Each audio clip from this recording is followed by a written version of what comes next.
If I can say anything about Adrian, I have known him since I started my company in 2019. He is one of the coolest people I've ever met. He's so woke, and I've been able to hear him speak live in person twice. And when I tell you, it is so quiet, you can hear a penny drop. It's insane. He's just so good at what he does, and he's such an capturing speaker. And not just that, like, he has his own really inspiring health and fitness journey that inspired him to start his own company, and he just does such an amazing work. And I think the thing I love about him the most is that it's not just health and fitness, it's health and fitness and like some serious ass mindset. If you want to follow him more, he does have a podcast that I even tune into called the Mind and Muscle Podcast. He's just, I'm just gonna stop. Take it away. Yeah. No worries, no worries. So the podcast is the Mind and Muscle Show. So make sure you put the word show. But anyway, what's going on, everybody? So as you already know, I like to say I am a force of energy that likes to express itself as Adrian. So I like to call myself Adrian. I guess that's what my parents put on me. So that's who I am. Or that's who I put the label on. And so basically what happened is this. After I lost about 91 pounds, everything really changed for me in terms of like, wow, I can do like a lot with this. I feel like I can help a lot of people with this as well. And simply because of that, I ended up starting Mind and Muscle, and that took off. And before you know it, before I even knew it, I ended up finding myself, getting speaking invitations and starting to do all kinds of things. I was recently just invited to go speak at Texas A&M, and I've never been to freaking school. And I'm just like, are you sure you want me to go? And after about 70, 80 pounds into my weight loss journey, I really discovered a lot about what this is. And once I took that on, that's when I realized that this is way more than just fitness. And so what I'm going to preface this, guys, with is, so first and foremost, my goal here today is to, by the end of this call, that you feel like a fire within yourself to the point where you're like, man, the goals I set are maybe just a bit too small. I think I can do way more than what I just said. Because trust me, your goals are probably underestimating what you can really do. So one thing I do want to share here too is that I'm not a teacher of any sort. I'm not here to teach you guys anything. I'm simply here to share a perspective with you guys with the hopes that this perspective penetrates you to the core deep enough to the point where this perspective helps you take your life from where it's at to where you want it to go. And everything I'm about to say, these are not my teachings. These are simply things that I've just discovered. And I was like, I guess the universe kind of told me these things. So let me go ahead and just share it with you guys. Now, another thing I want to go ahead and preface is I am very woo-woo, okay? I am very into the whole spiritual realm and all of that. So I'm not sure if you guys are into that at all. But what I do ask of all of you, and this is not me saying you have to do this, but one thing I strongly encourage you to do is to completely consciously open your mind. Because if you come into this, if you sit down for the next 45 minutes or so, and you have a very close grip on your way of thinking and your way of being, this will be a waste of your time. I can absolutely guarantee you that. And because of that, because I really care about your guys' time as well as mine, I just felt like it was necessary to go ahead and say that. Because some of the things that you're going to hear today may not be things that you're used to hearing, or they may be things you've heard. But one thing I do encourage all of you guys to do is to pay attention to the sensations of your body, specifically your chest and your gut area, your heart and your gut area. Pay close attention to those areas of your body.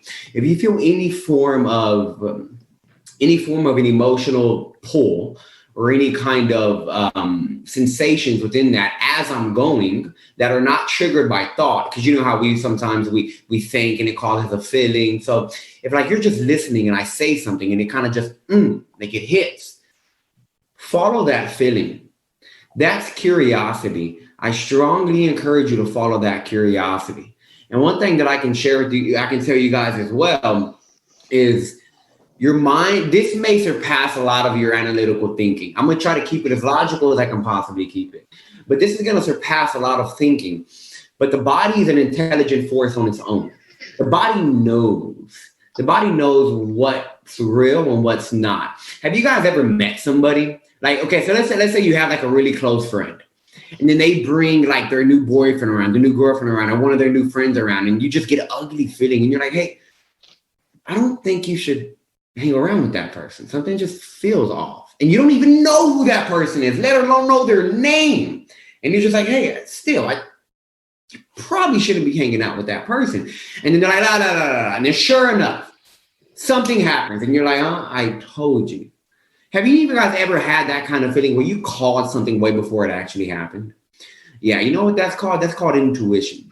Your body has an intelligent force of itself. How do your cells know? How does your cell in your organ know to operate like an organ and not like to operate like a lung and not like a liver, right? So clearly, whenever you cut your skin, something heals it. So there's an intelligent force here. So I strongly encourage you to pay close attention to both of these areas. All right. Now, aside from that, let me go ahead and I didn't like really prepare much for this. I don't prepare a lot for my speeches at all because I feel like whatever comes through exactly when it was supposed to for exactly who it was supposed to.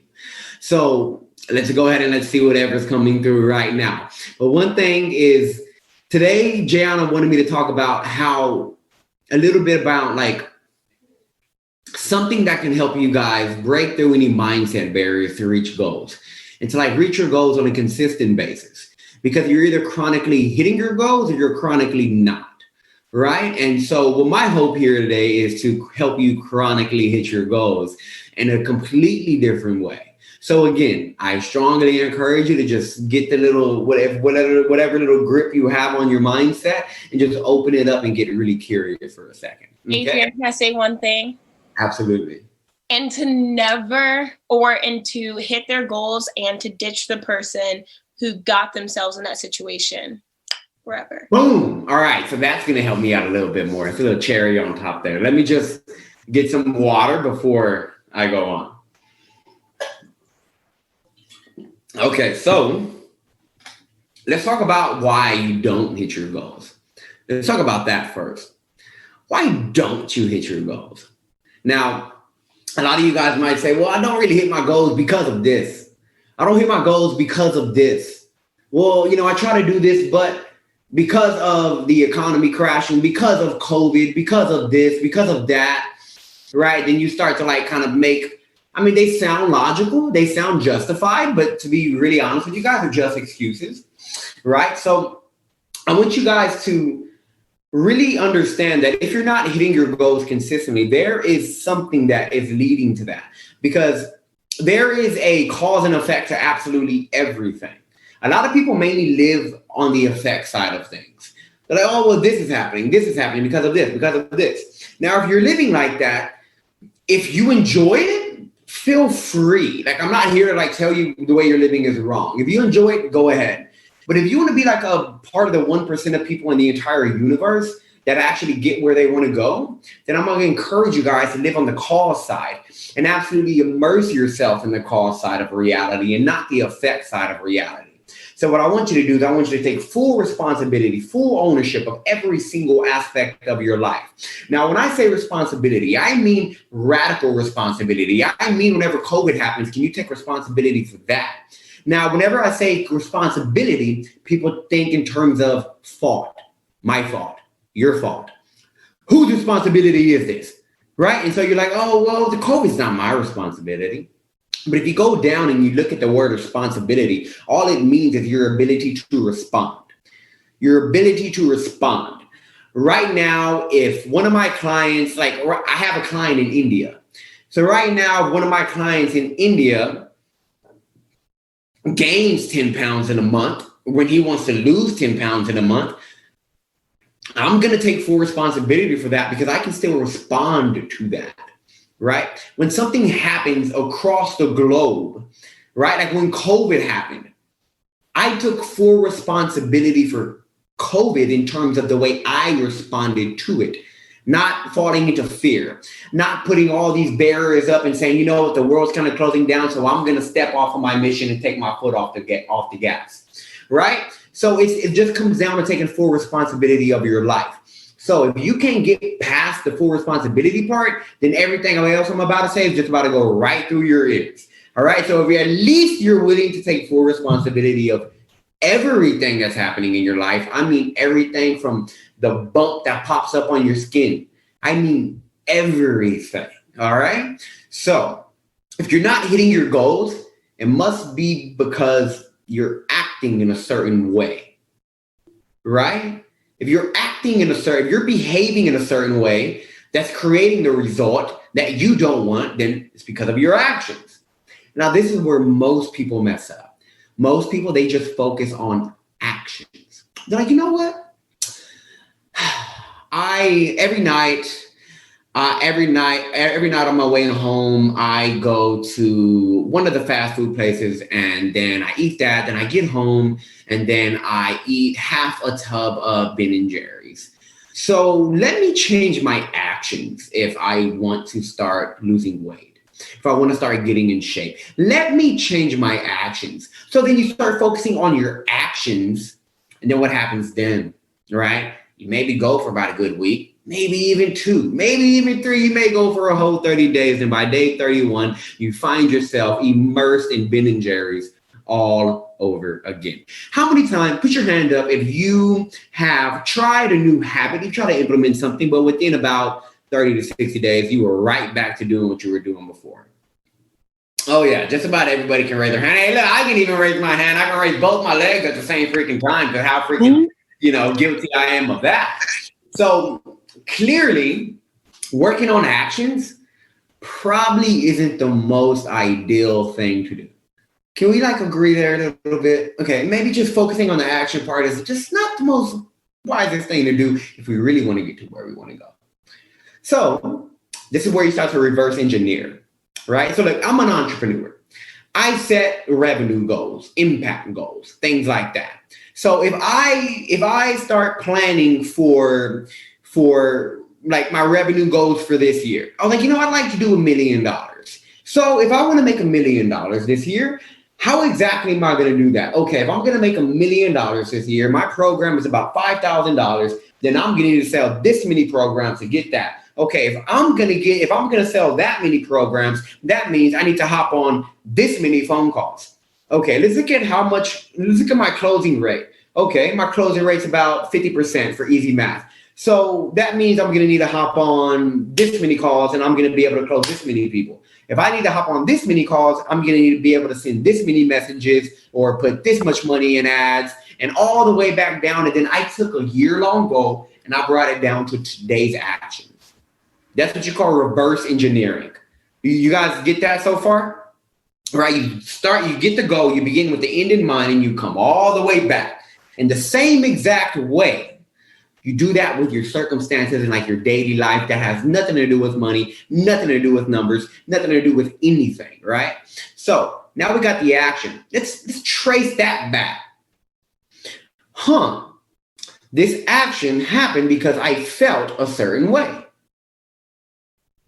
You're driving home and you feel not hungry, but you feel a little bit hungry, but you also feel like, oh, screw it, I just kind of want to eat whatever. I just feel like eating something that's going to make me feel, I just feel like eating something right now is going to make me happy right now, right? Because I'm feeling this way. So I'm going to go ahead and I'm going to do this. And then here we go again. Doesn't end at a feeling. It doesn't end at a feeling. It goes even further back. What exactly causes that feeling that causes you to act that certain way, that causes that result? Every single feeling is actually, before the feeling, there's actually a thought that leads to that feeling. If you study psychology, what you will see is that a happy thought sends a happy molecule through your body. Straight up. So your feelings are if you guys were to stand here and start thinking of some super sad stuff, like just start thinking like of the worst, like the worst of the worst things possibly happening, you start feeling extremely sad. Extremely sad. Right? So, and that is going to cause you to act off of that feeling, which is going to create the result. So it's a thought which produces a feeling. So thoughts leads to emotions. Emotions lead to result. Emotions lead to actions. Actions lead to results. Results are what you like to call my life, right? Results are basically, this is my life, right? So boom, it starts out a thought. Now here is where most people, they're pretty close, but they're still, they didn't dig farther, like they didn't dig far enough. They were 3 feet from gold. And so they stop there and they just, oh my God, I think I found it. So they start working on the thoughts. How many of you guys have used some kind of affirmation of some sort? I am so happy and so blessed that I am a great money manager. I know that one like verbatim because I've used that one so many freaking times. Because I used to be a horrible money manager. But so we start trying to change the thoughts, right? We start consistently repeating these beautiful affirmations with the hopes that we're going to wake up one day and we're going to be acting off of them. I don't know how accurate this number is. I mean, I don't know, like, I remember maybe, honestly, this was like not even a full week ago, a few days ago. I was I was listening to a podcast and somebody was talking about how affirmations are kind of, and they were saying that out of all the people, and I mean, like, again, who knows how many people they actually studied, but he said out of all the people in this study that said that they use affirmations, only one out of every 16 actually had lasting results from repeating the affirmations. So a lot of people didn't even repeat the affirmation. A lot of people didn't create what they wanted from the affirmations. Now, a lot of times, how many times have you guys, if you've actually done some affirmation work, how many times have you said an affirmation and that little voice in your head is like, yeah, right. Like, oh yeah, oh yeah. They're like, oh yeah, all of us have, right? That little voice in your head, it's a little B word, right? Sometimes. And what happens is you're saying an emotion, but on a belief level, there is no real belief in those words that you're saying. So the only substance that they carry is not the substance that you want. Okay? So now, so just repeating affirmations all day isn't going to cut it. If just trying to change your thoughts isn't going to cut it, God damn it, Adrian, what's going to cut it? What's going to be the thing that if I take care of this, I'm going to get to exactly where I want to go, all right? So in order for me to answer this, let's look at the nature of your mind. So your mind, when I say your mind, I'm talking in terms of, again, that voice in your head and all of that stuff. That mind, have you guys ever noticed that you have consistent patterns in your life? It's like a consistent pattern. Like so here's a very specific pattern that a lot of people could probably relate to. I was dealing with this myself. A long time ago, I experienced a little high school heartbreak, right? And I was like, you know what? I'm never dating anybody again. That sucked. And so I turned into what people call like, a man whore or something like that. And I started just talking to a lot of women. And then every time I found myself getting really close to becoming like entering some kind of a romantic relationship, I would purposely obliterate my chances by either trying to find a good friend of theirs, start talking to them, by saying something really ugly, or just saying, like, I would just completely turn into someone different. And I would just try to ruin that relationship really quickly because some way, some level, there was a subconscious feeling of, hey, Adrian, ruin this chance so you can be safe. Because if you don't ruin it, guess what? You're not going to be safe. You're going to get hurt the same exact way. right? So that's just a small example. Another example is like every time things are starting, like, I mean, it's pretty much the same thing, right? It's like every time things are starting to go good in my life, I self-sabotage. I do things like that. Every time I get a certain amount of money in my savings account, I blow it. And it's like we all have patterns in our life. It's like, okay, so just a little word of wisdom, it pays a lot to pay attention to your habitual patterns. Pay attention to your patterns and like jot those down. Now, your patterns are only happening because of, remember guys, your thoughts create your actions. So if there's a habitual pattern going on in your actions, behaviors, that must mean there is an habitual thought process that is literally supporting that and enabling that to happen, right? So if your mind, everybody's mind has specific patterns. Everybody thinks in their own, like we all have different patterns. My pattern is completely different from Jayana's. Jayana's completely different from Pam's. Pam's completely different from Emma's, right? So we're all like, okay, we all got different patterns, but there's an analytical thinking process that's supporting that. Now, if you're, guys, I don't know if y'all knew this, but we think in between 60,000 and 75,000 thoughts a freaking day. Okay, that's a lot of thinking. Okay, but are you guys, put your thumbs up if you are, and put your thumbs down if you're not. 60 to 75,000 thoughts a day.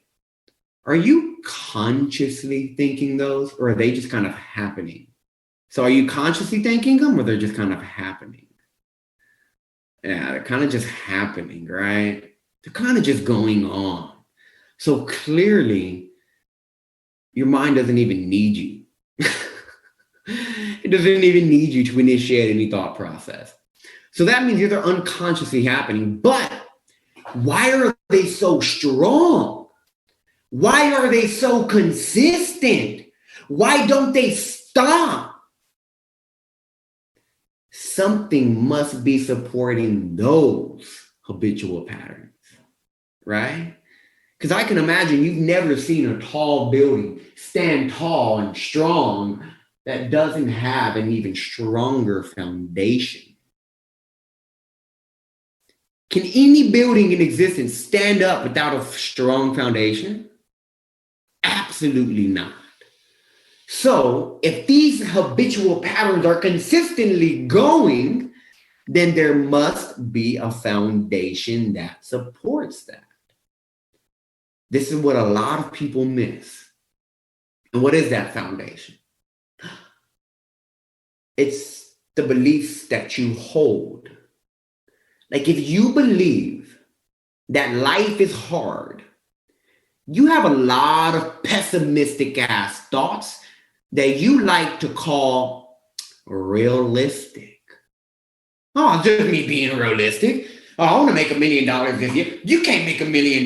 What? Oh, no, I'm just being realistic. Gotta be kidding me. Right? So apparently there's something that's holding them up. Now, all of us have a core belief system, right? Your belief system creates your habitual thinking. Your habitual thinking create your habitual actions. Your habitual actions create your goddamn results that you call your life, right? So clearly there is a belief core system here that holds up all of these thoughts. And we can have beliefs that are, they contradict one another. We can have beliefs that contradict one another. Like, for example, one of the beliefs, so this was a result that was happening. I want to show y'all guys in real life how I reverse engineered a result that was consistently showing up to find out what belief it was. And then I reprogrammed that belief. And I'm even going to give y'all guys a free tool that my clients pay a lot of freaking money for to help you guys change some beliefs. Would that be cool? Did y'all like that? Okay, I'll give y'all guys that. But what I did was, I remember one night, I was stressed like no other. And I was like, I couldn't breathe. I literally felt like I couldn't breathe because of the amount of tasks that were on my calendar. I was like, oh my God, Adrian, you don't have enough time. And I consistently saw that I was fighting for more time. And I was like, Adrian, why do you never have time to do the things that you need to do? I was like, oh my God, I never have time. So one night, I was like, all right, Adrian, it's time for you to walk the walk that you talk so much shit about. So this result, let's start reverse engineering. What causes this result? What action? The action of me planning all of these different things and laying them all in my calendar hour after hour, hour after hour, hour after hour. Okay, we got that action. Okay, what's creating that thought? Oh, I have so much to do. Okay. Now, what's creating all of this feeling of not having enough time? Yeah, this was like legit me sitting down with the pen and paper trying to figure this out. And I was like, what's creating this? And I just sat there and I was like, okay, I don't have enough time. I was like, I keep saying I don't have enough time. Clearly, that must be a belief. Why do I believe I don't have enough time? I traced that back all the way down to the core belief that life is short. How many of you guys believe life is short? On something, yeah. If like right now, like I can imagine, like, well, I don't want to say anything. If you have any feeling of like, oh, I agree with that statement, that's a belief. And I was like, okay, if I think life is short, God damn, my days are going to be short. Like, no shit, I'm never going to have enough time. And excuse my language, guys, this is just how I express myself. But I was like, of course, I'm not going to have enough freaking time. So I ended up reprogramming that belief. Right. And now I'm able to do, like, I ended my work day like 3:00 and I just been chilling and writing the last few hours and really enjoying myself because I've been able to create the time by just looking at things differently. Now, your beliefs, a lot of people also pass up their assumptions. Beliefs are cool because you become aware of them. When you start becoming aware of, like, a belief can be anything such as, you know, I'm broke. That's literally a belief, guys. Like, I'm financially broke. That's a belief. All right. Like, I was broke. Now I'm not. But my mind just switched. That was it. Right. So I'm broke is a belief. I can't afford it is another belief. I can't. That's a belief in itself. Just I can't. People take that on as an identity sometimes. I can't. Okay? I've said it a lot. It's all right. You guys have said it a lot. Hopefully after this, you guys slow down on that, all right? The only thing I say whenever someone says I can't, because I just set a goal this morning to to impact 3 billion people. Thank you guys for participating. But I set an intention to impact 3 billion people by 2038. That's 17 years. I vocalized this goal, and that's huge. But I vocalized this goal to somebody, and they're like, Adrian, maybe you should set your goal a little bit lower, because that's a lot. I'm like, I just can't. I'm sorry. I can't, because I gotta hit that many people in this amount of time. I don't know why 17 years to just hit. But anyways, so now there's a core belief structure here. Now these beliefs are typically like a story that you're constantly telling yourself too. It's like a story you're constantly telling yourself. Very common beliefs are life is hard. You can't trust anybody. Rich people are evil. Here's another really common one that a lot of people are gonna be like, well, science says otherwise. The body grows old. As the body grows old, it grows frailer and weaker. It's actually a belief because there's plenty of evidence that says the exact opposite, right? Another belief is that the body is, the human beings are susceptible to illnesses. All of these things, right? And these beliefs, they create your behavior, guys. Like, a belief also is nothing but a thought that you keep thinking. I'm gonna tell you something pretty cool about your beliefs here in a second. But your beliefs create your behavior. Who here, when they were young, and don't lie, believed wholeheartedly in Santa Claus? I did. I literally did. Yeah. Okay. And if you still believe in Santa, I'm not here to say anything. Keep believing. All right. Anyways, I saw your hand go up, Alexa. But let's say you have a 5-year-old son. and they believe in Santa Claus.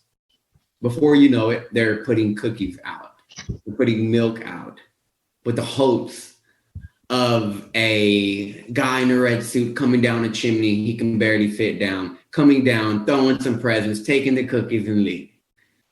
All right. But then the moment you found out, you know what, Santa's actually not real, you completely cut that behavior out. You see that? It's a that's like the easiest picture I could paint for you guys. Clearly, beliefs lead to behavior. Beliefs lead to behavior. That's a writer downer right there. Because when you understand that, now you're like, if I want to change my behavior, I'm going to change my beliefs. Now, a lot of the time, though, people struggle with changing beliefs. They really struggle with it because the beliefs became a part of their story. It became a part of their story. Now, who am I without this story?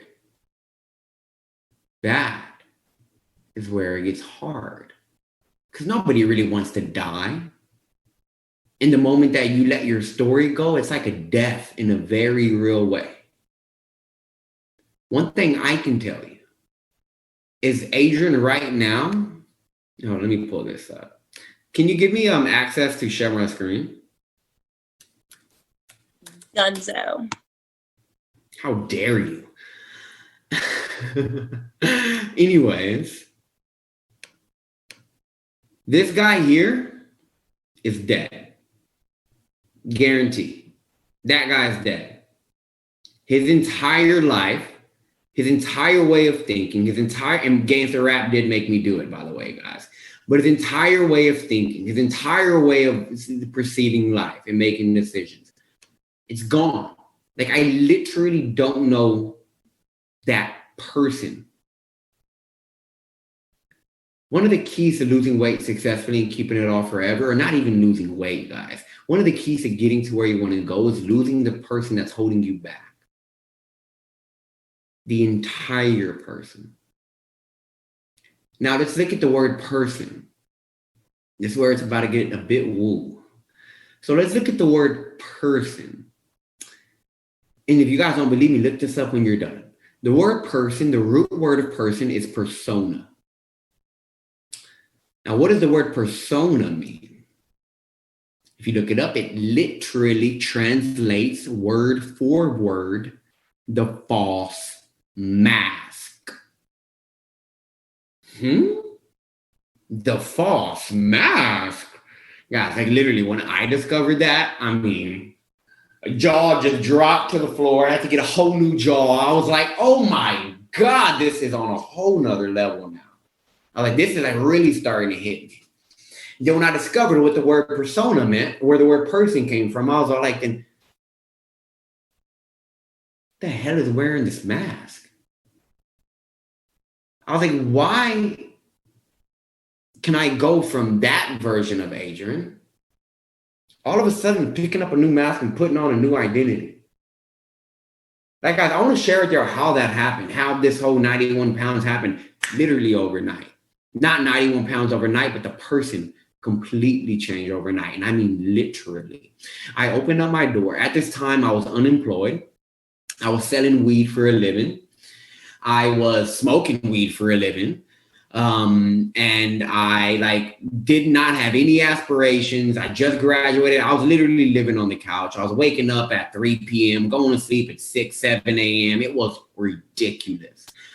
And one day, this very fateful day, I texted, I get emotional because this was like this was like the V day, September 19th, 2017. I texted my friend. I was like, hey, he lived across the street, literally across the street. I was like, hey, man, come over. Let's smoke. Let's chill. He comes over. Doorbell rings. I'm laying on the couch. I stand up, shirtless. My shirt was hanging over my kitchen table, hanging over one of my chairs on my kitchen table. For some reason, I didn't put it on. Thankfully, I didn't. I wanted to, but as I was going, I was like, no, screw it. I just went, I opened the door. The words I heard just loud was, damn, Adrian, you got fat. Literally what he told me. This was my best friend at the time. And so I knew he meant it. Because this guy had me in his best interest because of how close we were. And we're still good friends, but not like as close. But I was like, yeah, whatever, bro. Trying to blow it off, right? But this time it hit different. Like it really penetrated something. And I was like, God damn, man, that hurt. And the whole time we were talking, I literally couldn't pay attention to the conversation as we were in the backyard doing our thing, having a conversation. I couldn't pay attention to the thing that just kept echoing in my head was, damn, Adrian, you got fat. Damn, Adrian, you got fat. Damn, Adrian, you got fat.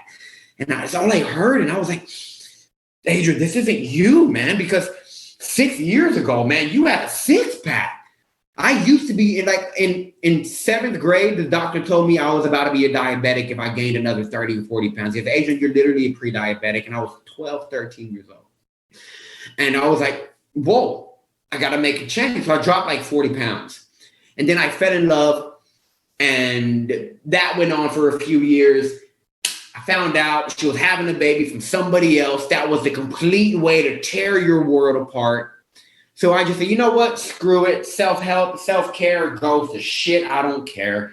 And within 4 years, I literally gained 100 pounds. Guys, that's 25 pounds a year. Talk about a blow up really fast. And so people really saw it.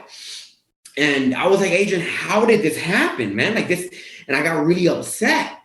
And I just said, you know what, Gilbert? That's it. I'm going to lose all of this weight. I'm done. I'm going to lose it all. Okay, he replied, like knowing I wasn't really going to do it. But I knew, this is it. I woke up the next day. Guys, I used to wake up at like 3 p.m. I woke up the next day at 8 a.m. I went straight to my garage where I already had a weight set. Because remember, I was already in shape like 4 or 5 years prior. They were just dusty than a motherfucker, right? So I went in there, dusted the weight off. I literally have not stopped since. And this is where I'm at. So when I say I dropped the person, I literally did. Like very quickly. And then that just changed how I acted. Now, your person is, look at what a person is made up of. A person is made up of a bundle of thoughts, a bundle of emotions, right? Perceptions, preferences, likes and dislikes, prejudices, this is right, this is wrong. They're made up of a complete perspective. That's it. That's all a person is. A person is not flesh and bone. That's what we confuse person with flesh and bone. That's not what a person is. A person is the way somebody thinks, acts, behaves. It is a complete makeup of your personality is made up. Sadhguru says your mind is society's garbage bin. Right? Like your beliefs are not even your beliefs, guys. If you believe life is hard, that's because somebody around you, when you were a little baby, said life is hard. And you were like, I don't know any better. I don't have an analytical mind yet. I can't think for myself. So that gets programmed into the way I'm going to be. And I'm going to act based off of that belief. So your beliefs are not your beliefs. You guys are climbing up this big hill called life, trying to get to the top, but you're carrying a big old bag of caca. And it's not even yours. That's the coolest part. Like, why don't you drop the backpack? Well, I got so much precious stuff in here, but it's not even yours. You picked up the wrong goddamn bag, right? It's not even yours. So that makes dropping beliefs that much easier, right? So I came from a heavy Christian background. And when this dawned upon me, I was like, maybe that's not true either. Maybe I can find something else that resonates with me. So people have a hard time dropping beliefs because they can't drop a story because they're dropping themselves. So if you're not those thoughts in your head that make up the story you believe is true, right? Who are you? Those are the hardest three. That's the hardest question in the world to answer. Is who are you? Because anything you say is just that little voice in your head expressing itself out loud. Like me talking right now is literally just me thinking out loud. That's it. So it's just that story becoming even louder the moment you answer who you are. Why do you think at the beginning I had a little bit of trouble saying I'm Adrian? Because I'm not convinced that I am Adrian. Right? I'm like, hey, mom, I don't think I'm yours. I came through you. I don't think I came for you though. Like, I don't even like to call myself a fitness coach because it's hard for me to. So that's when I started to ask, well, what is this then? So let's look at something. Your thoughts are really convincing that they're you, right? They're like very good at convincing you. Well, let's look at why you think it's you. Well, first off, it freaking sounds like you. Like, doesn't that voice in your head have the same tone of voice that this voice has? Right?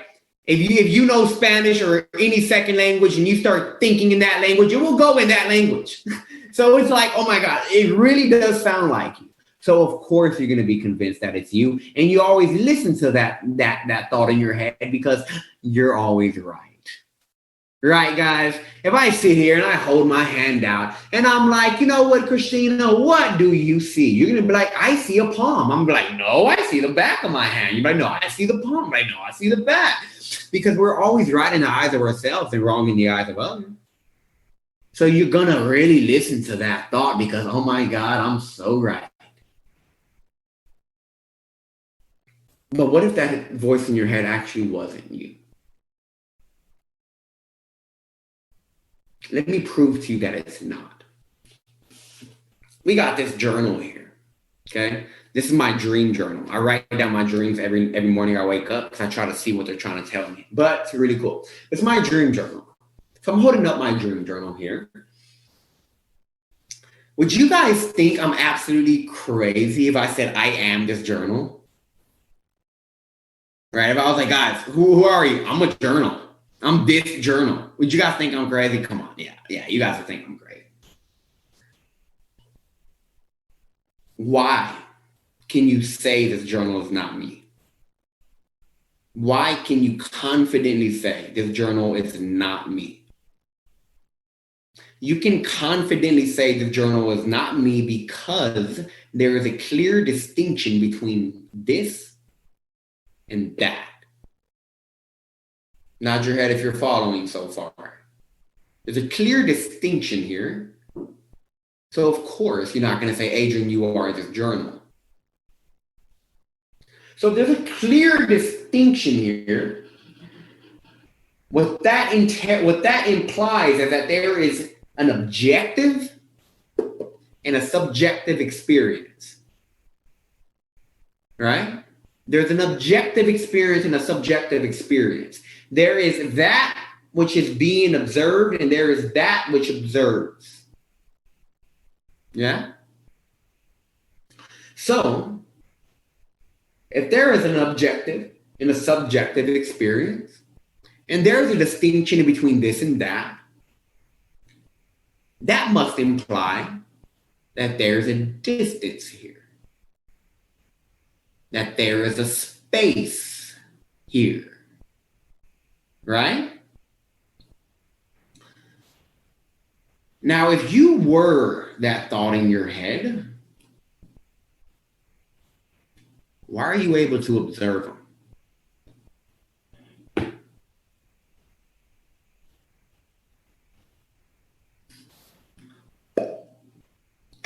Look at me and Dana on the same wavelength. But if you were that voice in your head, why are you able to observe it? If I was this journal, I shouldn't be able to observe this journal. Yet I can. Clearly, you can observe your thinking in the same exact way. That must imply that there is a space in between your thoughts and you. See, it's not so woo-woo when you break it down like that. Now it's pretty easy to see, holy shit, I'm not that voice in my head. So why are you letting it call the shots? If you were, I don't know, a captain of a ship, would you let your crew tell you where to go? Would you tell them where to go? You tell them. They listen. So within the next 8 minutes, I'm going to do everything I can to put you back in the driver's seat of your life. So you can stop letting your thoughts call the shots and you can finally start to call them. Like if you call the shots and not that voice in your head, just imagine how far you go. Like when I said today that I'm going to impact 3 billion people in 17 years, that voice in my head was like, that's not going to happen. But I was like, whoa, I'm calling the shots here. So I'm going to make this happen. You just shut up and sit here, right? Watch it happen too, right? So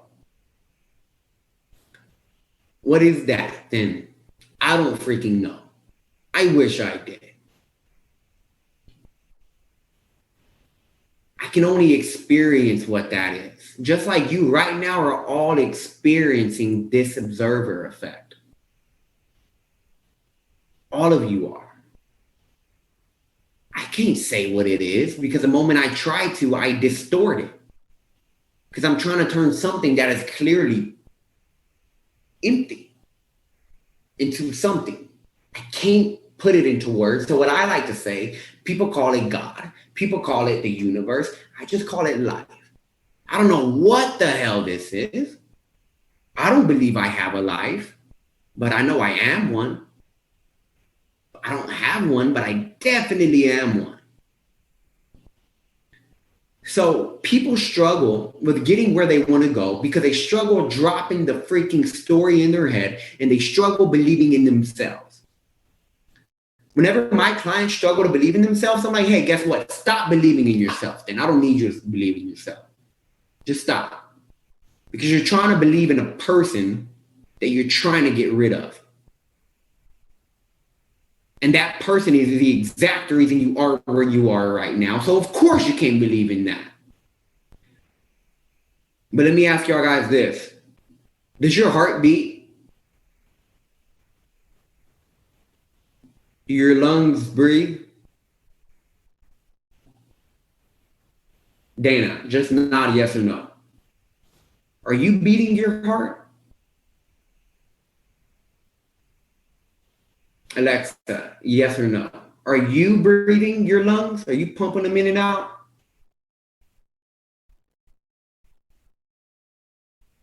Steady, kind of, right? You can do it.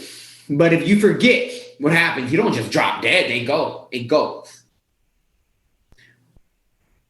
Christina, when you cut your arm and you get a little boo-boo, do you put your skin back together? Or does it? It just happens, right? Clearly, there's something way beyond intellectual understanding that creates anything at once. If you can't believe in you, if you can't believe in Ellen, Alexa, Beth, Emma, Trinity, Pam, Christina, Nisha, Jayana, if you can't believe in you, why don't you believe in that? Why don't you believe in life? Because if that shit can beat my heart and this can pump 60,000 gallons of blood through my heart every single day, Damn, I would believe in that any day of the week over Adrian. That is what takes me where I go.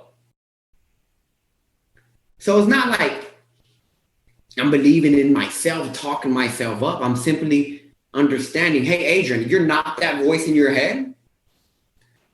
So drop it. In the same way, I can take my shirt off and put another shirt on.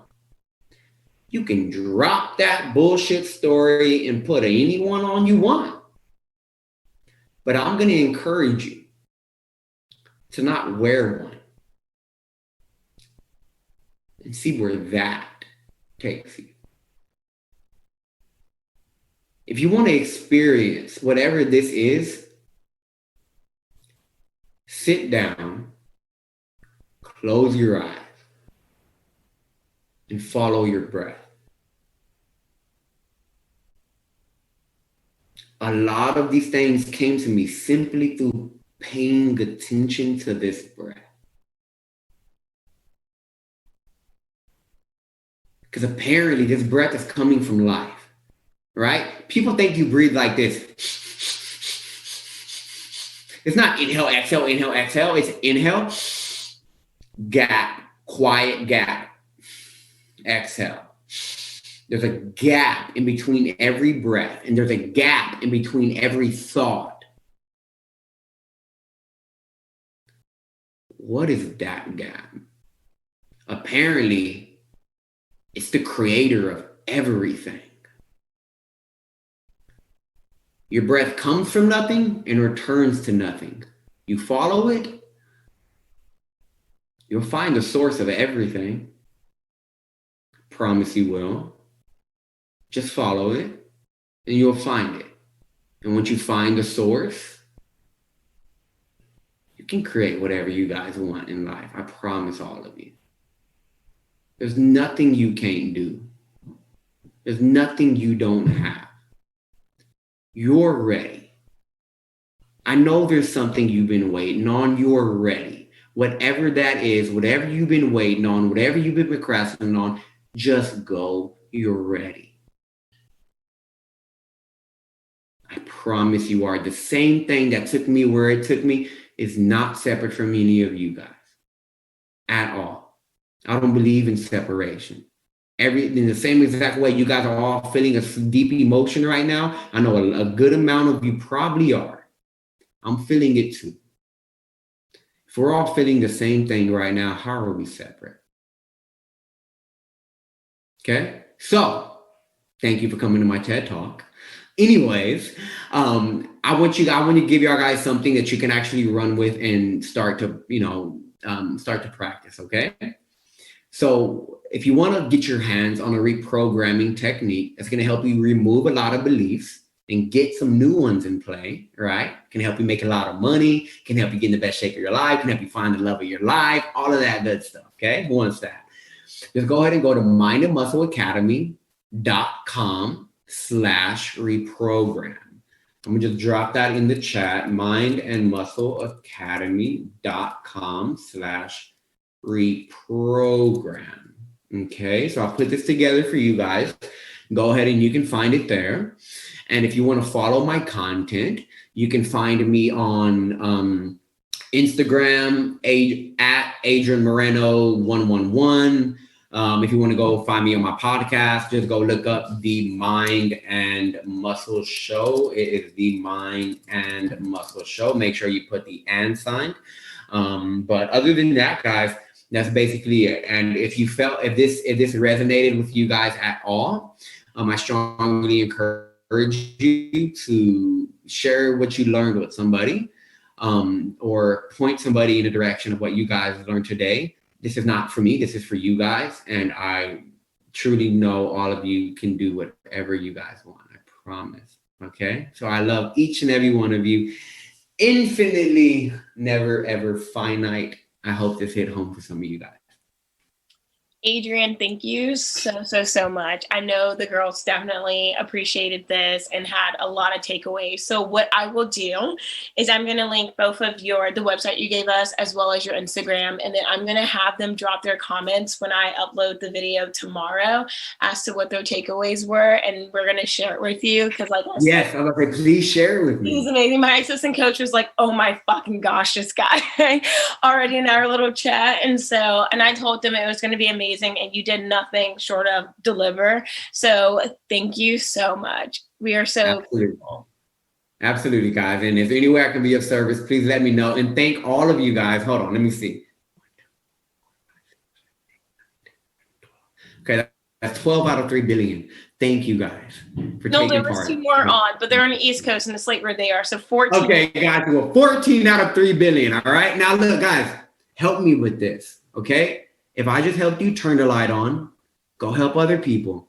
I don't need to help 3 billion people directly. Help me do it indirectly too. Okay? Okay. I love you guys. See you later.